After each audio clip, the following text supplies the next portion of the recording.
and today we're going to be talking all about wholesaling real estate, being a real estate investor, being a real estate agent. And so my guest today is, he's a real estate investor and a real estate agent, and he does so many deals. It's literally in his name. So my guest today is Ben Deal. Ben, welcome to the show. Hey, thanks, Kobe. So excited to be here. Grateful for the opportunity and look forward to our time.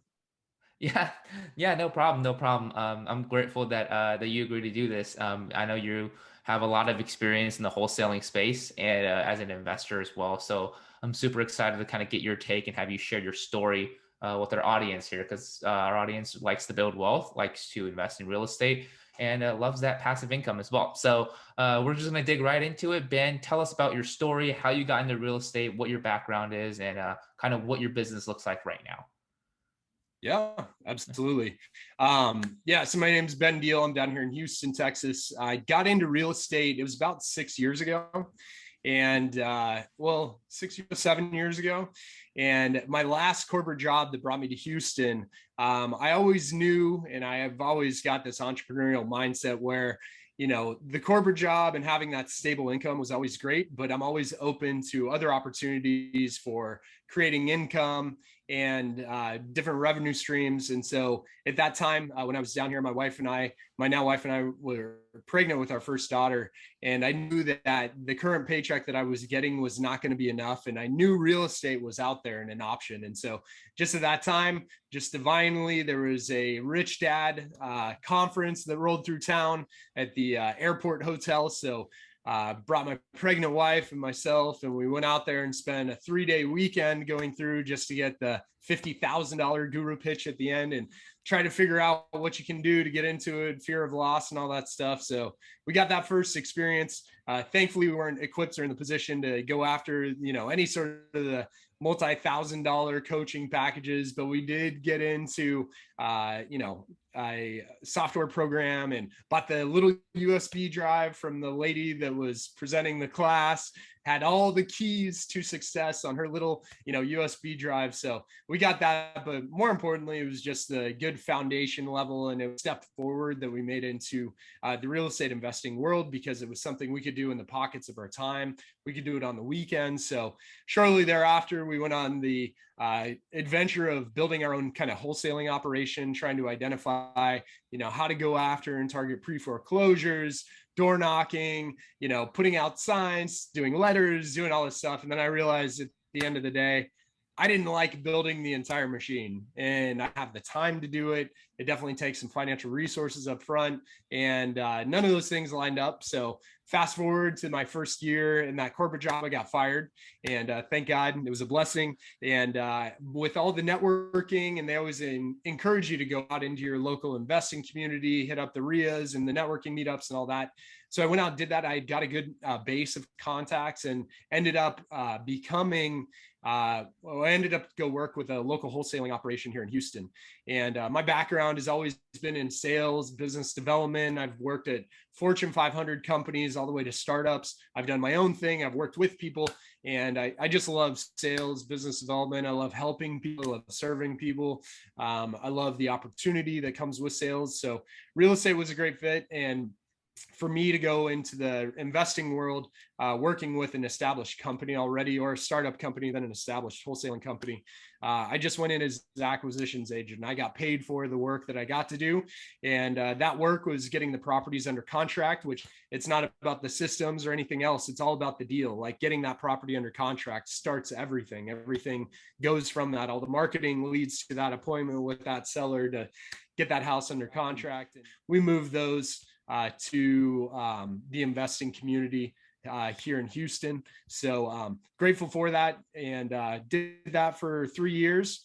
And from there, I ended up, 3 years, 4 years, I did that with a couple companies. And then I ended up going to work with a mastermind group to be a representing buyer for that mastermind group. And that's when I got licensed. And that's when I got my real estate license. And love to share in and around why I got licensed coming from real estate investing world, if that's something you want to talk about. But I did that. And now I'm in full-time real estate, more so working with investors as a realtor, just leveraging my experience and background and all that. So that's the kind of long and the long of it in terms of my journey in real estate. But yeah, if you've got any questions on that, happy to clarify or go further into that. Yeah, no, that sounds like an awesome journey, Ben. A lot of people go from working corporate to, getting that real estate bug, right? And then mostly starting out as an investor. Some people start out as an agent and then, use the funds to move into investing. So I do want to kind of dig into just the field of real estate that you kind of got started in, which is wholesaling. Is there any particular reason why you guys ended up choosing wholesaling to get started? I know it's a field that a lot of people like to get started in, but I just kind of want to get your take on why you decided to go with wholesaling in the beginning. Yeah, wholesaling, hands down, is the lowest barrier to entry. Wholesaling you can do with time or you can do with finances. At that time, I had more time than money to invest. I had a little money, but not the point where, some of these operations, whether it's very established like Home Investors franchise, where they're spending 10, 20, $30,000 a month in direct mail or whatever, or even the wholesaling company I worked with, they did SEO marketing. They were spending $40,000, $50,000 a month. There was no way Wow. I was able to compete. So wholesaling was the easiest. And we got a couple properties under contract just through door knocking, foreclosures, pre-foreclosures, just seeing how we can be a resource. None of those deals ended up coming to fruition. It was a good experience. But yeah, wholesaling by far is entry level, and it is the most important part of all of real estate investing, because without the contract, without a property under contract and the deal secured, a house can't be flipped, a house can't be bought by a portfolio buyer, somebody that's looking to create their portfolio of rental property, especially one to be fixed up. It's everything starts with the deal. So whether people are doing that themselves or going in the wholesaling side, that's just where I went to where the deal was and the highest value part of that, which was the acquisition.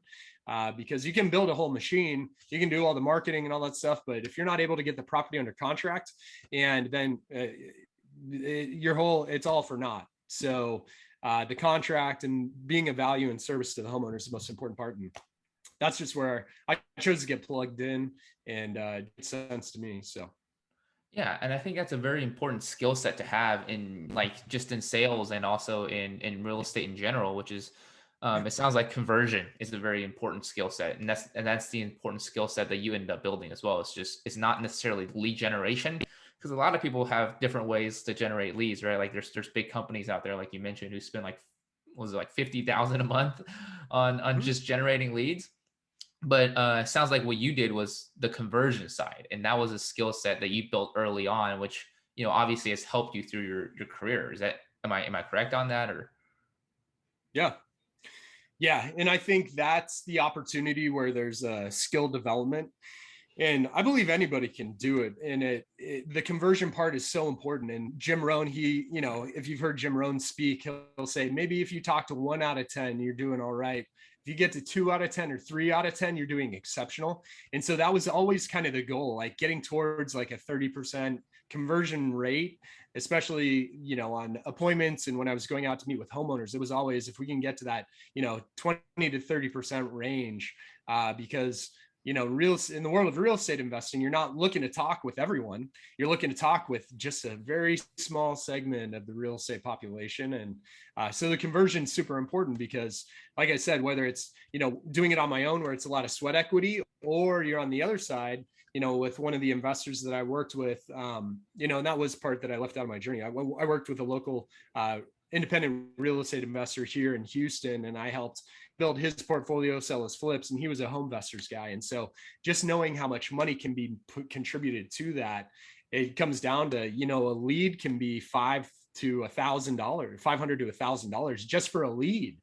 And so, I could go on 3, 4, 5 10 leads on a given, week or 2 week period. And, that's real money that's been invested, and it's up to me to go out and convert that. So I was really focused on equipping myself, be the best I could to be of service when I'm sitting with the homeowner, ultimately to get the property under contract and also help them, to their next step. So conversion super important.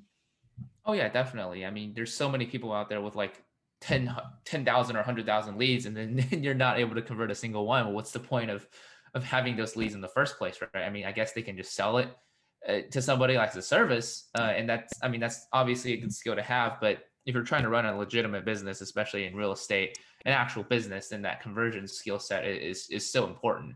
And I do want to get your take on this as well. It's like I guess you kind of went in and you've obviously worked leads where you didn't have a lot of control over in terms of like who the leads were, and then especially I think moving into what you're doing now, you do have a little bit more control over the leads that you're generating.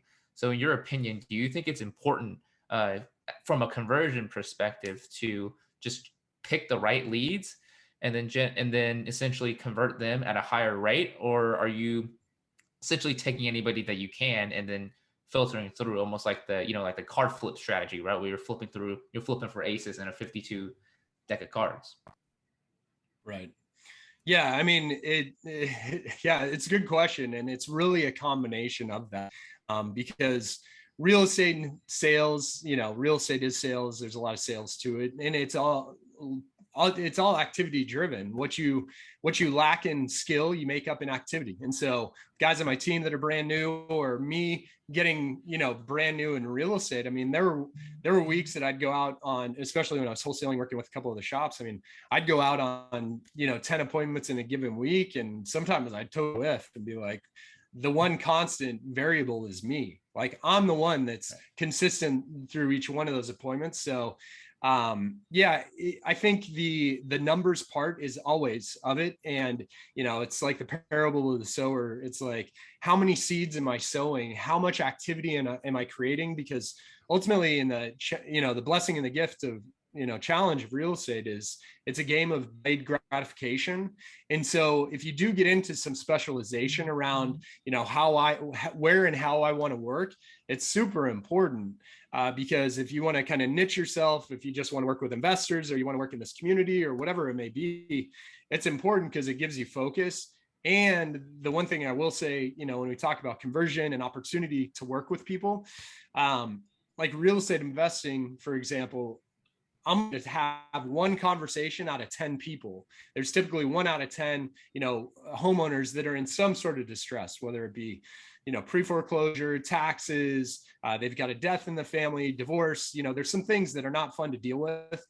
People have to deal, they want to deal with privately, they don't want to deal with it publicly. So that's like 1 out of 10.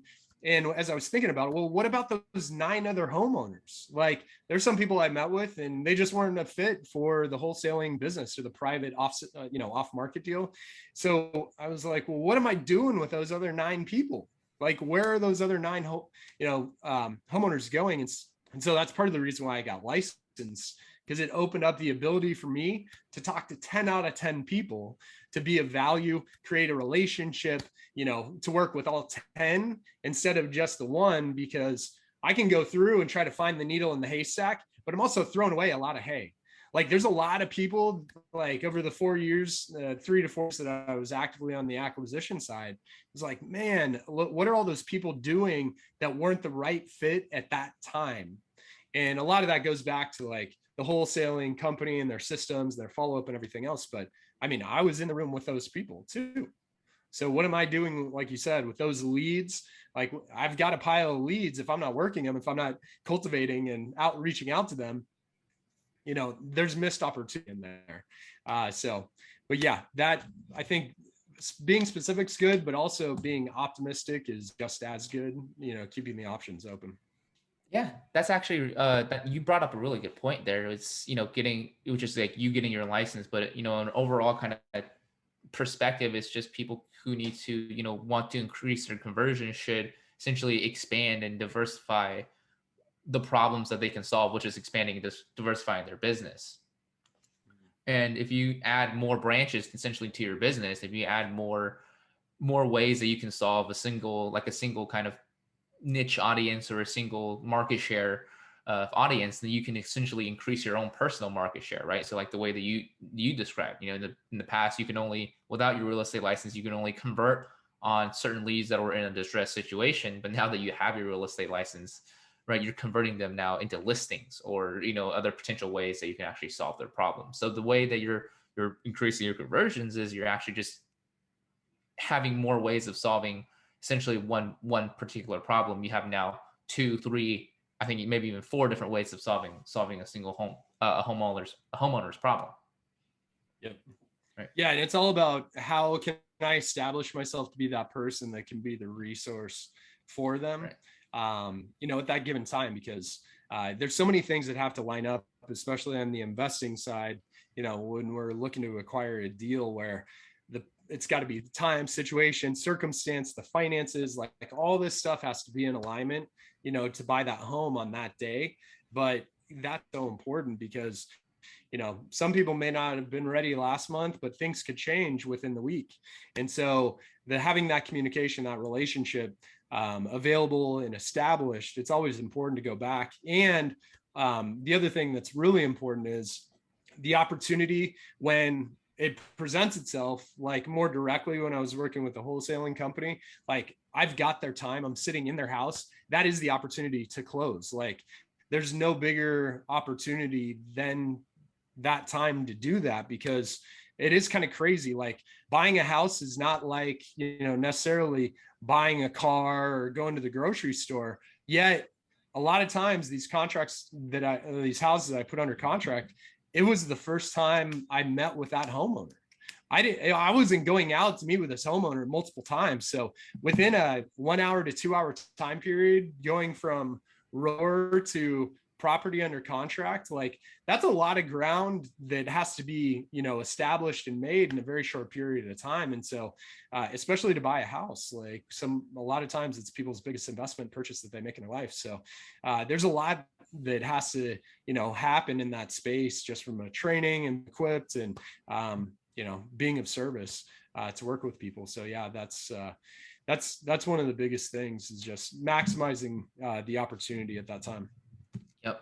And I think this is something that you said, and this is something I've heard you say in the past as well. It's like the most important real estate in real estate is the one that you occupy in other people's minds, right? It's like how much follow up that you have, and how often are you showing up, in somebody's life, right? In their inbox, in their social media, on their doorstep, on their cell phones. How often are you showing up for them? And this is actually ties into like almost like a pretty good tie-in to what I wanted to touch on, which is you also did mention earlier as well that especially when you're an investor, you're dealing with a lot of like sensitive situations where people are, they're going through like a life situation where it's not desirable, right?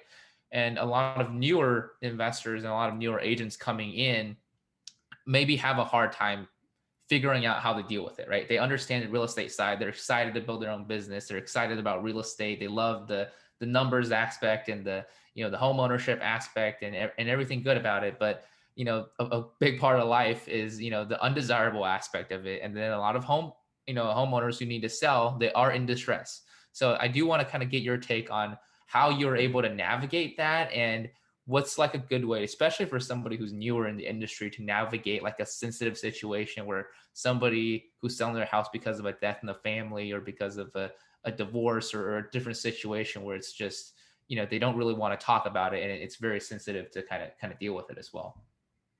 Mm-hmm. Yeah. And it's a great question. That's really the reason why I'm in real estate. Is it's about your heart, and your heart for helping and serving people. And especially in these moments in the real estate investing side, it's like, man, people have to be very vulnerable. I mean, just think about some of the distress that people are in, to pick up a phone and call someone that they don't know. Like they're embarrassed, they're depressed, they're sad. I mean, you just think about, if I was in their shoes, how would I be feeling? And so I'm always, mindful of that when I'm going in. And the most important thing is that the home is not the problem. The home is a byproduct of whatever's happened in their life that is atrophied or something exterior has happened. And the home is just a byproduct. Selling the home could be the solution, but the home is not at fault. And so there's something that's gone on in that person's life or in their family that, you know, they may be a victim to, a party to. There was some neglect somewhere that happened, and now the home is at risk. And so this is where we get the opportunity to provide a solution.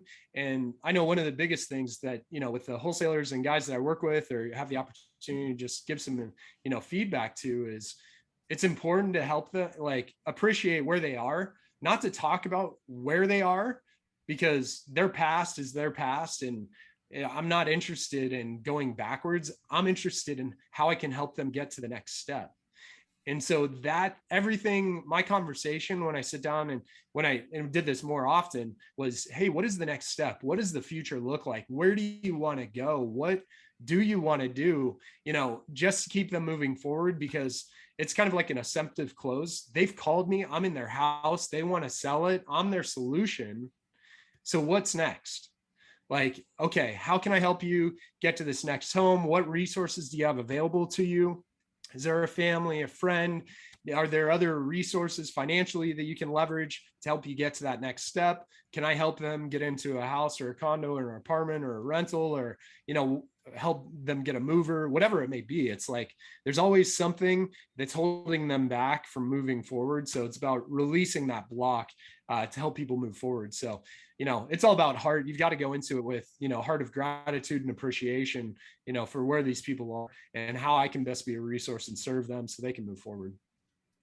Right. Yeah, definitely. I think a lot of newer agents or newer investors, people getting into it, they get these cold calls, or they make cold calls, and they have, they have people on the other line who are, they could be, unhappy, or the tone of their voice isn't necessarily what you're expecting for. Well, that's exactly what you just mentioned, right? That's, you have to kind of be understanding with that, where you absolutely have to be understanding with that, because they're going through a different situation. Like you said, they're embarrassed, they're picking up the phone to either take a call or make a call to you, somebody who they don't even know, to solve this problem. So they're in a very, they could be a very deep, dark position in their life, in a dark spot. So being understanding and having that compassion of, instead of focusing on the negative, let's focus on how we can solve this problem moving forward.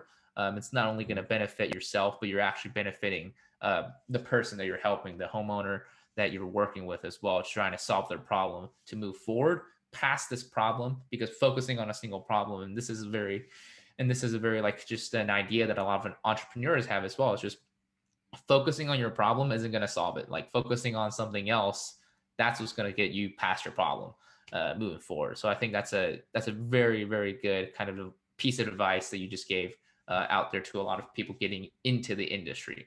So moving kind of on to, another subject, which is, you getting your real estate license. And you did kind of mention the thought process behind that a little bit as well. I kind of want to get into more of, how that transition has been, going from just solely wholesaler investor into now being, almost like a hybrid, right? Like an investor agent, right? That's kind of like the name that we have is for people who have their license, and also our investors, like an investor agent. So what has that process been like for you? How has that kind of benefited you and your business, and what has that kind of changed in your current situation with how you're approaching clients? Yeah, it's been a blessing. So like straight out, it's just it's opened up all of the opportunity that I could ask for. And like I know a guy that we follow or know of, Ricky Caruth. He just says real estate's unlimited. It's like there's no limit to what's available in the world of real estate. And just what we talked about earlier from the numbers perspective, it's like, do I want to talk to the 1 out of 10, or do I want to have the ability to talk to the 10 out of 10? Being an agent, allows me to talk to the 10 out of 10. And I love all my brothers and sisters that are in the wholesaling world, and they're like, oh man, if I get my license, I'm not going to be able to do this or that. I was like, okay, well, tell me what this or that is.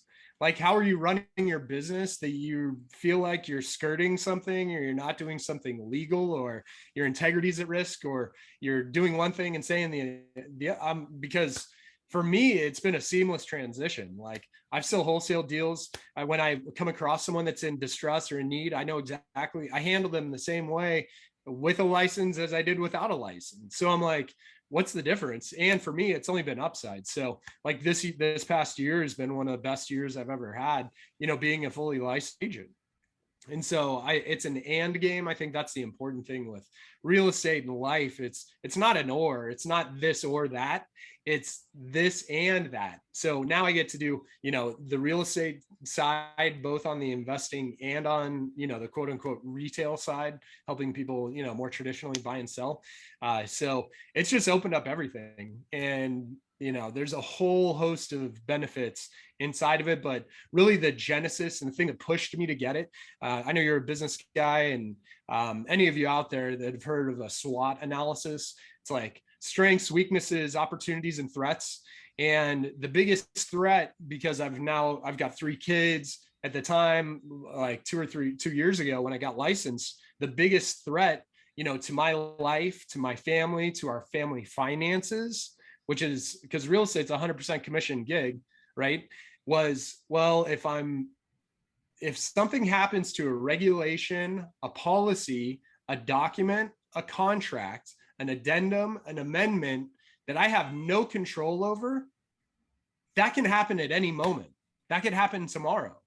Like the TREC, the state, Harris County, whatever county you live in, whatever city you live in, whatever state you operate in, the United States, like there could be any sort of policy regulation that could come down and be like, hey, if you're a party to this type of transaction, you need to get this. You need to be a registered agent. And, that's what's happened in Oklahoma. That's what's happened in Chicago. They've regulated wholesaling. And that was my life. Like that was putting food on the table for my family. So to hedge against that was, well, why don't I take that threat off the table? Why don't I go get licensed, which is super easy. It's simple, take some time. It's like going back to school again. You knock that out, you get your license, and then, it just opened up a whole world of opportunity. So that was really the biggest thing. It was the threat. And even TREC earlier this year, if you're in Texas, they sent out a survey just inquiring about the wholesale process. And I don't know any other, I sent it to my friends, and it was a talk for a little while in the investing community here in Houston. But, if I'm a wholesaler and I'm not the end buyer, or if I'm, whatever, it's like, we need to know that it's on the radar. Like it's possible and it could happen at any day. And it's something that's beyond my control, but what I can control from a responsible standpoint, I can go get licensed. That's what I did. So that's why I ended up making that move. And it's still able to do the things I did on the investing side. Now it's just opened up a whole new world of opportunity on the other side. Yeah.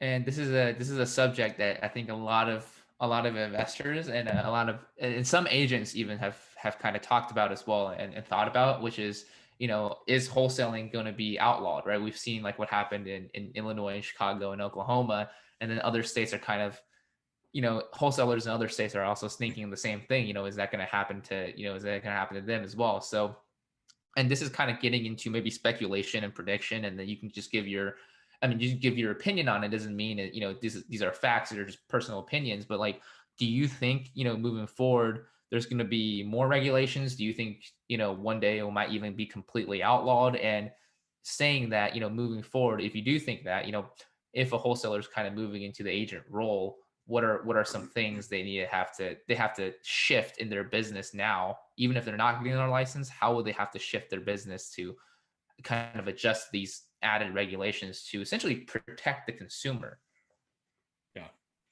Yeah, no, and what you said, the last is the entire reason why this has become a conversation, because good, bad, and different, real estate can be the Wild West. And so there's little to no barrier to entry. If you want to start sending letters to people's homes and say you're a real estate investor and you want to buy their house, there's a huge spectrum of people that have no idea what they're doing to very experienced people that have done it thousands of times, and everything in between, good, bad, ethical, unethical, and all of that. And so I do believe that, it's already happened in a couple of places, and those become the benchmarks.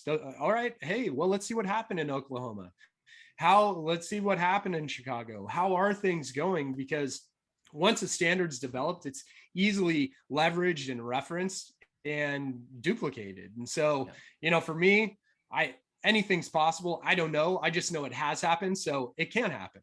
And, for any of my friends in the investing world or space, it's like, just know it could happen at any time. I mean, there's things we can control, there's things that we can't.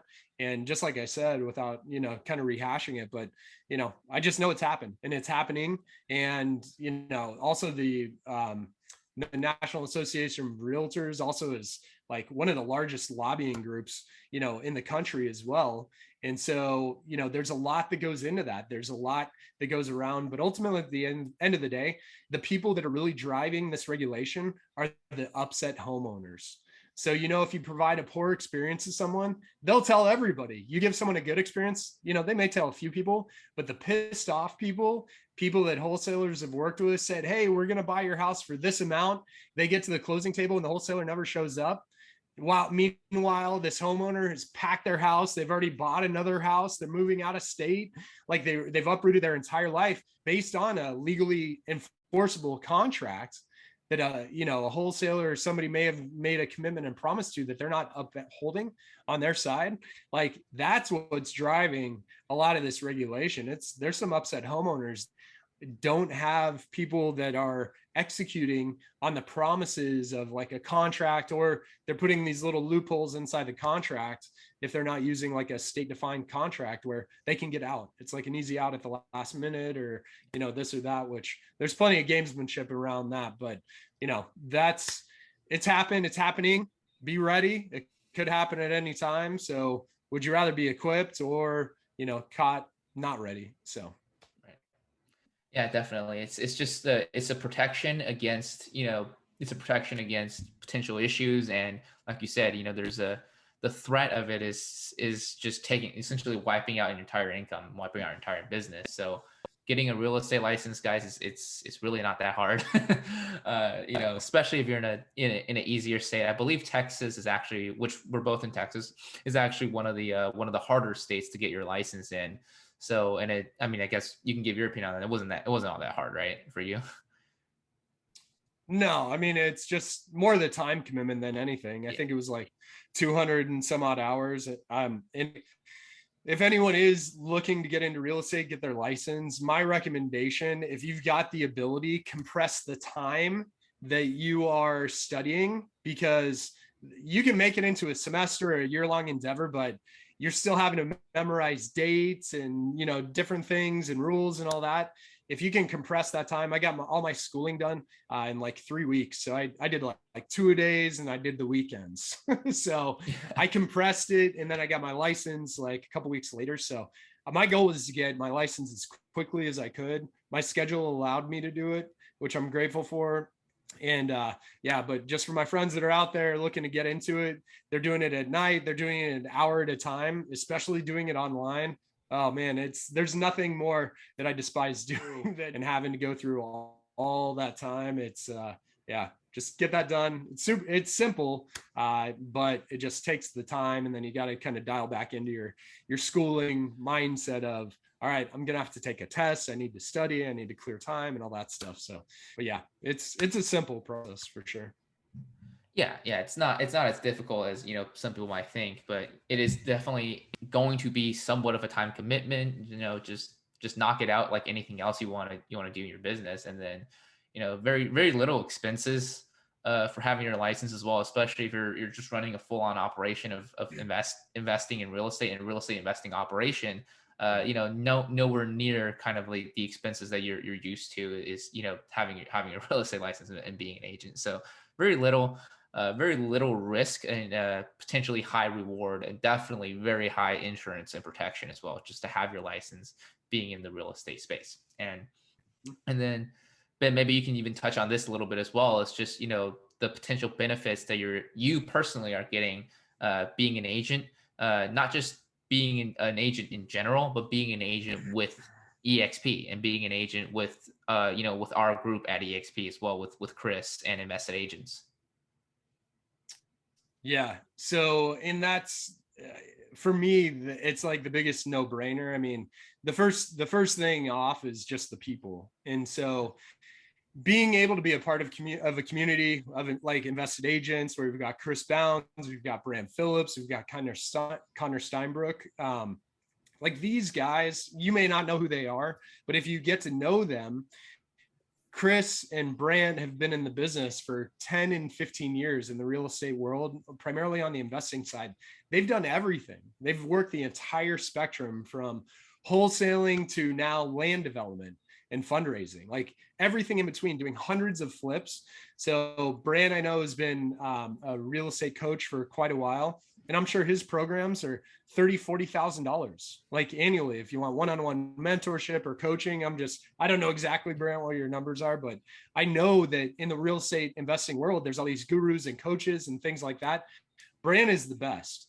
And Brant and Chris are the two guys, Houston area, that I've got to experience. And they are of integrity. They're great guys, men of faith. They're family guys. They're guys that I want to associate myself with, because there's a lot of people in the real estate world that good, bad, and different. I get to choose who I want to work with. And if you've got the opportunity to essentially get a free mastermind, just by having a license and being part of our team, you've got that. That's the value add. It's like, not that I'm blowing up Chris or Brand every day to be like, hey, I've got a question about this, but I have the option and the opportunity to, and the resources are available to me. So if and when, a mobile home park deal comes up, or a land deal, or a multifamily, or a flip, or a wholesale, or whatever, I've got two experts I can go to. And then the layer on top of that with Connor, you look at a guy who's built his entire business on social media marketing, specifically through YouTube. Like, what other resource would you want, especially from, an entrepreneur perspective? Like a guy that's making, five figures a month, like mid to high five figures a month, just passive, not active income, just by leveraging, a one-to-many, philosophy, and having him available to us as well. It's like, I mean, how you can pay to go to school, you can pay these guys to do that, but wouldn't you just rather go get your license for like, $1,000, couple $1,000, and then hang your hat and be a part of our team where that's all included? We get to engage with them, on a weekly basis, and, whatever that looks like. For me, it's the people. Then, secondarily, it's just, EXP is an incredible opportunity. Like, I've always been a huge fan of disruptors. I lived in San Francisco for 10 years. I saw the startup boom. I've had friends make a lot of money. I've seen a lot of crash and burns. And it's always exciting to see what the next evolution of a business model looks like. And EXP is absolutely that. And, I can be in the active business. I can do real estate, just as a traditional, buyer, broker, agent, that type of thing. But the ability to create passive income through team building without having the risk and responsibility and the overhead and the legal and all that stuff, we essentially get to leverage a Fortune 500,000 company with all these incredible resources that are available to us just by being a part of, the brokerage with EXP. It's amazing. And the other thing is like the option to get equity in the company just by doing my daily work. Like, I sell a house, I invite somebody to join our team. I get these stock awards that I have no idea why I'm getting them. But I've been a part of EXP for, I don't know, 6 or 8 months or something. I've got a couple hundred shares in stock that they've given to me.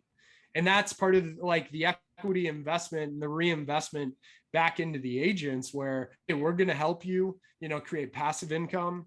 We're going to help you become an owner. This equity can become, part of your retirement plan for future. So it's like, well, who else is doing that? Like, there's nobody out there. So even when I get called by all these brokers and people are like pinging me and whatever, I'm like, all right, well, just talk to me about your passive income, like how you help agents create passive income and how you help them get equity in the company. And those emails and those phone calls stop. I just be like, okay, cool. Just tell me about that. Because tell me something, give me a better option. So they're not able to do that. So I just know, we're in the right place, right time, opportunity, and there's nothing but upside. So I'm excited about that. Oh, definitely. I think that's definitely one of the reasons. Well, I mean, it is the reason why I ended up joining EXP. It wasn't necessarily EXP the company. I mean, obviously they have the system to make this all possible, but it was the people. Like you said, it was meeting Chris, meeting Brant, knowing about Connor as well, and what he's been able to do on YouTube and with team building. And then when I first got started in real estate, I was 18 and I had nowhere to turn to. I just got my real estate license. I was like super excited. I had no experience, nowhere to turn to, no mentorship. And I just found these people who, when I first met Brant, it was a really interesting story. The first thing he said was, "Hey, I know you're looking for a property in this area of Texas. I'd be happy to partner with you on that and show you the ropes." Right. That obviously never came into fruition, but just that one line was kind of that made me move, right? That made me just commit myself to EXP and into this group of people because somebody with no experience like myself, and then knowing that this very experienced, very successful business owner, this investor is willing to offer me that kind of support. Well, I know I'm with the right group of people, and then obviously the equity. I was big on equity, building wealth, still am, passive income, and even the revenue share. That never even occurred to me to be an opportunity until 3 months into the company I joined, and ended up not being able to do anything because of COVID and the shutdown. So before that, revenue share didn't even occur to me to be an opportunity at all. But overall, it's been great, and I'm super glad to be working with people like yourself as well, seeing each other on masterminds, even though we're not in the same kind of group as well, but we are in the same group, and it's been a beautiful experience for me as well. Yeah. Yeah, and that's the biggest thing. It's about the community and the people, and there's it's all about the opportunity. And if people are interested in the upside, like if you're interested in building and creating wealth with real estate, because I think that's we just heard our CEO Kit was in town a couple of weeks ago, and if we're in real estate and we're not leveraging real estate to build wealth, whether it's within the company or in the opportunities that present themselves to us or to me, like even as an agent or anybody that's out there, it's like we will come across those 1 out of 10 people that they're not going to be the right fit for the retail market. And that becomes an opportunity for me. I can be the buyer, or you can partner with a guy like Brandon or Chris that knows what they're doing. If you don't know, that's the option, the opportunity. That is the way where it opens up this door to all these other solutions and opportunities of what is possible. Because the coolest story and testimony that I've got is this house that I live in. Like this house I live in as a direct result of an appointment that I went on when I was a wholesaler. And it wasn't a wholesaling deal. The company was not a right fit. So based on how I equipped myself and what I was able to put together in partnership with the company I worked with, I now own this house. Like this is my house that my family lives in. And it's a longer story, an incredible story, but it's like the way that everything lined up, the equity and how the whole process came about was a total blessing because of just being consistent and doing that work, and those options, those opportunities will be presented to. And it's just that exact time and moment that comes together. And, I'm forever grateful. Like, yeah, the company I worked with, they were great. I enjoyed working with them, but this is the biggest payoff I've got. Like it wasn't one deal that I bought or sold or that we wholesaled through. The home I now live in, with being equipped, like my family, we've got all the space we need. I mean, it's incredible. It all came together, but it's just the option and opportunity that we've got to know that when we're out working and we're hosting an open house and we talk with someone and they say, hey, this or that or whatever. Well, what are you looking for? Blah, blah, blah. Oh, well, my house flooded in the freeze and I haven't been able to live in it and blah, blah, blah, blah, blah. Well, I can help you with that. So let's go take a look and see and blah, so there's things like that come up. And, that exact example happened. Got a property under contract, wholesaled it to my friend. So it's like that's available, and we need to be equipped. And to be an agent working with the public, you've got to know how to work with everyone. Work it with a 9 out of 10 that are just doing the straight up transaction, but be equipped for that 1 out of 10, because the returns on that 1 out of 10 can be significant. Right. That's such a good example of, you hear a lot of people turning, they sell courses or they teach of how to turn one client into two, three, four, deals, right? That's a good example of that, because now you have the option to expand your business and expand your income streams by solving multiple issues within the same like the same person's situation, if that makes sense. So I mean, just going back to like one of the very first things we talked about here today is, opening yourself up to these opportunities, looking up on the upside of things, and then especially with all of the decisions that you've made in your business, especially in the past probably a year or so, 2 years, has been, very, very well versed in looking at the upside, and then mitigating risk as well, which has been, maybe you can kind of tell your experience on how this year has been the best year, like you said, in real estate so far. But you definitely had a lot of success by making those decisions, and then maybe giving some advice on, for agents and our investors who are listening, on how they can look for these opportunities and that come across their way, and how they can actually capitalize on some of these things as well. Yeah, I just think there's, I mean, all the traditional ways. We live in a world of self-education. It's self-directed, purposeful education.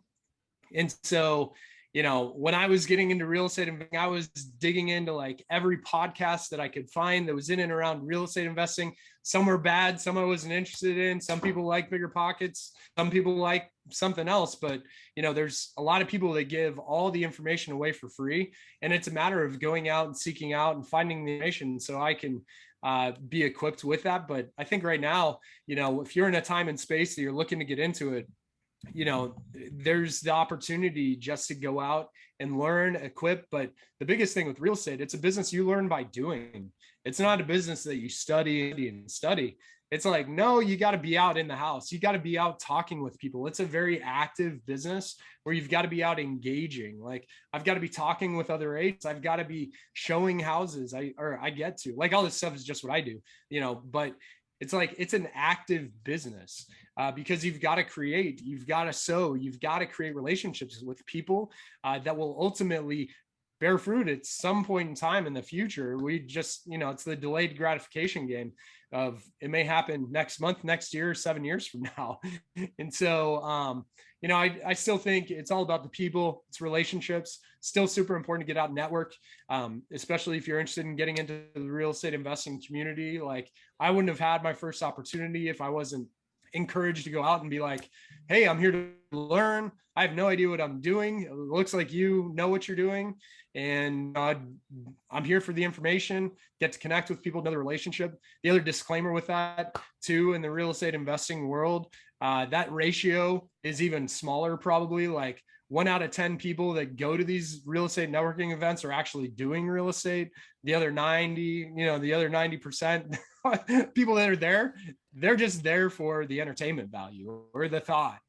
They're not actually in it. So there becomes a very small segment of people that are actually doing it. And then there's an even smaller segment of the people that are doing it, and I would. So it just becomes a smaller and smaller pie. And that's why, I'm forever grateful for Chris and Brant, because they are, for me, they're that point that I'm thankful to get to, because there's been a lot of sifting and sorting through that process. But yeah, it's still getting out, getting to know the right people, learning and equipping, just so I'm situationally aware at the moment. God put something available or an opportunity comes up where it's like, hey, what are you going to do? Because I could easily I know I've missed deals. So did I miss something? How can I get better? What books, can I read? What podcasts can I get into? Things like that. So. Yeah, definitely. And just to wrap things up here today on this podcast, first of all, thank you, Ben, for giving us a lot of value so far. But just to wrap things up, this is a very relevant topic to a lot of people, especially in the real estate space, and different people have different opinions on it. And it's a current topic, so this might not be relevant if you're listening to this maybe like 2-3 years down the line, or it might be, we don't know. But market correction, right? Recession, housing market crash, whatever you want to call it. What do you think is going to happen? And again, complete personal opinions. These are not, we're not financial analysts, we're not economists, but what do you think is going to happen probably in the next 12 to 24 months? And how are you dealing with that potential shift in the market with your business? And are you making any adjustments? And do you have any advice for people out there to potentially make some adjustments in their business as well? Yeah. No, it's a good question. People ask me all the time, and I always defer, and even listen to it today. Jim Rohn, he just says, you know, what season comes after spring? And it's summer. And what comes after fall? The winter. And after winter is the spring, and we are in a cycle. And you just look back over time, this is all a cycle. Business is a cycle.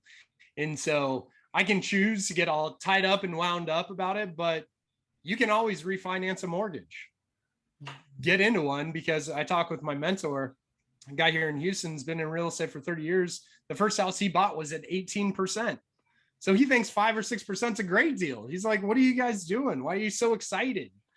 And I'm like, oh yeah, perspective. That makes sense. Like if you zoom out, look at the bigger picture, and you realize this little blip, this, we feel like it's this giant thing, is really this like tiny blip. It's like, it's all perspective. And so I just think, my guy, Ricky Carruth, he always says, people are buying and selling real estate every day. It's just my opportunity to be involved in that transaction. It's my opportunity to go out and be a part of that, to be in the ecosystem, people that are actually doing it. Like I said, because real estate's a super active business, and, it's just a matter of how many people I'm in relationship, you're in relationship with. And, the one thing I will say, just to the seasons, like in real estate, for example, if you're a realtor, there's kind of a quote unquote production season where, it's the busy time of year, typically in and around the school year break and summer. So like the warm spring and summer months, and then things kind of slow down, and, through the fall and winter when things get really slow. Well, that's normal. And the opportunity even that we've got with the is like, hey, now's the opportunity and time to start talking with other agents to see where they're at in their business. Hey, how was this year so far? What are you doing over this, this season, the downturn? Because, whether it's team building and recruiting, or it's like, how are you leveraging this opportunity where you've got this time where you're not active in your real estate transaction business? What are you doing to invest? Like, how are you not leveraging this time right now to go out, and because the deals are available, the market isn't as active. So do you know what to look for when a listing hits the market, a wholesaler hits you up, or somebody that like, are you ready to move on the investing side? If you're too busy during the active sales season, well, hey, you know what? If things do slow down on my retail side, well, better ramp up on the investing side, or have both of those going at one time. Because like I said earlier, it's an and game. Real estate's an and game. It can be the active, we call it the retail side and the investment side. Like, how am I, sometimes the scale will be like this, retail super busy, and then the investing, can pick up, at any time. And so that's just how I think about it. I'm not a victim to the market. Sure, things change, but I can't control it. The only thing I can control is my mindset, my attitude, my activity, how I want to go out to the market, present myself, because people are still buying and selling real estate every day. And the one thing, without getting into it, but I'll just add this in, is be very aware. And this is one of the other threats. Be very aware of what the institutional investors are doing in real estate, especially in Texas. It is a huge deal. A lot of people aren't talking about it. A lot of people are talking more so about it now, but there's been a lot of hedge fund, pension fund, investment fund, Wall Street money that has been coming into my neighborhood, your state, and they're buying up these corporate rental properties for the sake of the appreciation and what they can capture in terms of that investment over time, regardless if they care the condition of the property or what tenants they have in there, or how long they're really going to keep it. So to that, like, kind of a whole different story, a David and Goliath type situation that I feel is going on with the market, because we have no idea how many homes they've been buying. But one of the latest reports that came out earlier this year, just in Texas, it was like 27% of the homes in Texas were bought by investment companies. And that's Wall Street money. And those could be homes that may or may not ever come back onto the public retail type market, but they could be in your neighborhood. And they could be there for a long time in whatever shape or form that they're going to be in. So anyway, that was my last little thing I wanted to slide in there. But yeah. don't be a victim to the circumstance. We've got the opportunity to be active and create at any time. And so that's why we do real estate. It's unlimited. There's unlimited upside. It's up to me to create what I can. From my responsibility standpoint, God provides, and, just grateful for that. Oh, definitely. And that's actually a really interesting point.